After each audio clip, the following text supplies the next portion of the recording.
kittens usually get their vaccines started at 9 weeks, and what you would really want to do first would be test for feline leukemia, just to make sure we're okay with that. And if we're negative, we'll proceed to vaccinating for what's called the FERCP, feline leukemia, which protects against the FERCP. FER part is the respiratory virus that cats are really prone to get, and then the leukemia vaccine. Most of the time, that's what we vaccinate in conjunction with that. And leukemia is a viral disease that causes immune suppression.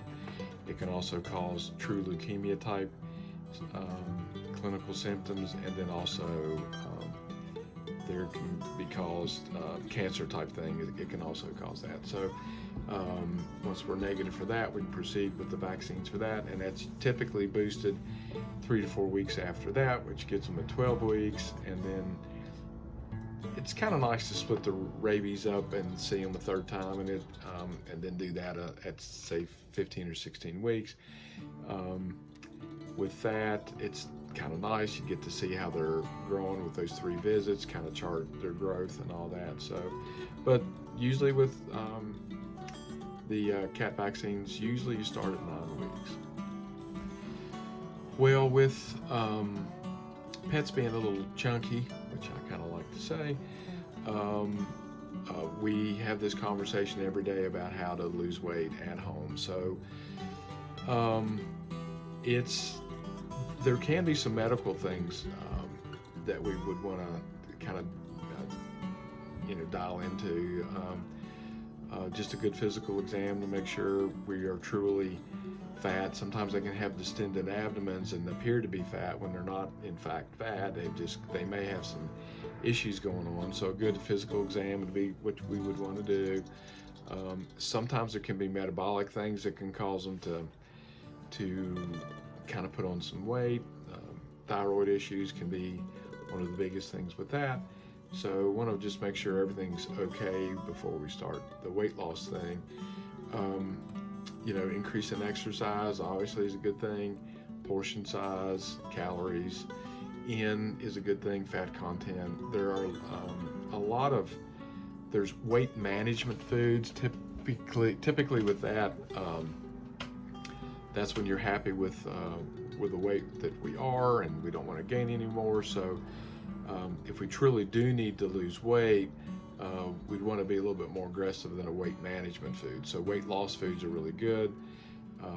All the prescription type foods have those. Hills, Royal Canin, Purina, those have those. Hill's Science Diet has a really good YouTube video, and it's a cartoon type thing that talks about the benefits of weight loss, and I would encourage everybody to pull it up, and it's a really positive thing, and they can lose weight. It's realistically, you kind of set a target weight, and a lot of times with the weight loss calculators, it can be 11 months to get to a target weight. But you don't want to rush these things and all that. But the benefits of losing weight are from energy to reduce risk of cancers, diabetes, other metabolic things, energy level, arthritis. It's really a game changer. So, but that's, those are weight loss foods are a good thing, but you'd want to start with a good physical exam. Well, I would say different breeds do have different personalities. It's some dogs are a little bit more stoic and kind of go with the flow a little bit. I think sometimes the bigger they are, the less threatened they are by things. So a Pyrenees would be kind of just cruise through life without really being too terribly hyper. And then some of your dogs like Min Pins or Chihuahuas, they're wired, wound pretty tight. So, they would certainly be a little bit more wild and hyper. Dachshunds, they always tell people, I bet you don't need a doorbell because they bark like crazy if anybody disturbs things. So I don't know what they would do once somebody would break into the house, but so dogs certainly do have different personalities. That kind of makes the world go round. Cats do have different personalities too. as breeds. Calicos sometimes can be a little snarky and maybe a little they can kind of bite a little bit, things like that.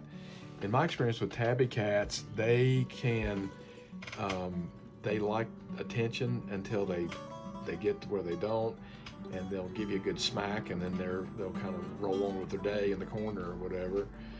Siameses are pretty cool because they can be so vocal and kind of aloof and all that, because they're all that and all that kind of thing. So cats certainly can have their personalities too. How to safely stop a dog fight. This spring, we had a lot of dog fight injuries come in. It was kind of odd, and the question is how to safely stop a dog fight. And the absolute biggest thing is don't get hurt. And they will, in the heat of the dog fight, they really don't know who they're biting. And we've had people come in that dropped their dogs off first and then went to the ER, and sometimes it can be very, very serious. And with a dog bite, you know, it's not like a sharp thing. It is a crushing injury, and it can, you know, you get your hand bit by a dog, it can really injure you. And it, you know, in a worst case scenario, it could change your life with a really debilitating injury. So the biggest thing is not to get hurt. You know, if you had, you know, some sort of a long-handled hoe or something like that, you could get in between. Probably not the best. Water hoses sometimes can kind of break it up, especially if, you know, if it just startles them and it gets their attention.